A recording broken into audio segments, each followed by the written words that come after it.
থেকেও বেশি ভালোবাসতেন, নিজের প্রাণের থেকেও বেশি ভালোবাসতেন। নবীকে বাঁচানোর জন্য যেখানে রক্তের প্রয়োজন হয়েছে রক্ত দিয়েছে, জানের প্রয়োজন হয়েছে জান দিয়েছেন, মালের প্রয়োজন হয়েছে মাল দিয়েছেন। আমরাও কি নবীকে ভালোবাসতে যে জানের প্রয়োজন হলে জান, মালের প্রয়োজন হলে মাল, জীবনের প্রয়োজন হলে জীবন দেওয়ার জন্য রাজি আছে কিনা? রাজি আছি তো? এই জন্য মহব্বত, আল্লাহর রাসূলের মহব্বত দিলের ভিতরে সেই রকম ফিট করাইতে হয় নাকি খাজা বাবার মত, হ্যাঁ দাওয়াত বাগের মত গালে দাঁড়িয়ে নাই, রাসূলের কোন সুন্নাত নাই। রবিউল আউয়াল মাস আসলে ব্যানার আর রালি নিয়ে রাস্তায় বের হলো, আর আপনার দেখছি খিচুড়ি জিলাপি আর স্লোগান, ঠিক কিনা? হ্যাঁ এ হলো আশিকের রাসূল। এটা কখনো আশিকের রাসূল হতেই পারে, কি বলে ঠিক না? এটা আশিকের রাসূল হতেই পারে।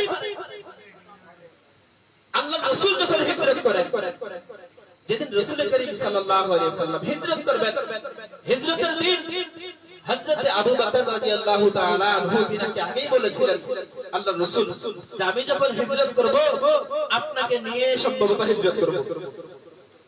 তো রাসূল যখন হিজরত করেন সেই দিন তিনার বিছানার মধ্যে হযরত আলী রাদিয়াল্লাহু তাআলা আনহুকে শোয়ায় রেখেছিলেন। কাকে বলেন?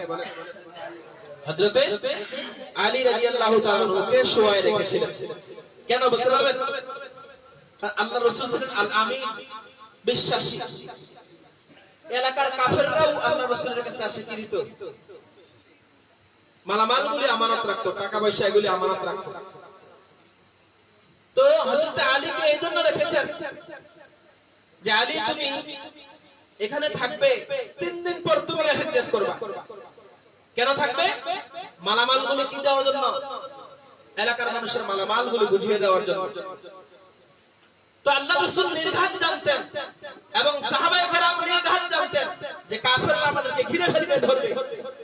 রাসূল করিম সাল্লাল্লাহু আলাইহি ওয়াসাল্লাম যেদিন হিজরত করবেন ঠিক সেই দিন রাতে কাফেররা কি করছে? আল্লাহর রাসূলের ঘরটা ঘেরাও করে ফেলছে। চতুর্দিকে কাফেরের দল ঘেরাও করে ফেলেছে। এমন অবস্থায় রাসূলুল্লাহ সাল্লাল্লাহু আলাইহি ওয়াসাল্লাম হিজরত করবেন।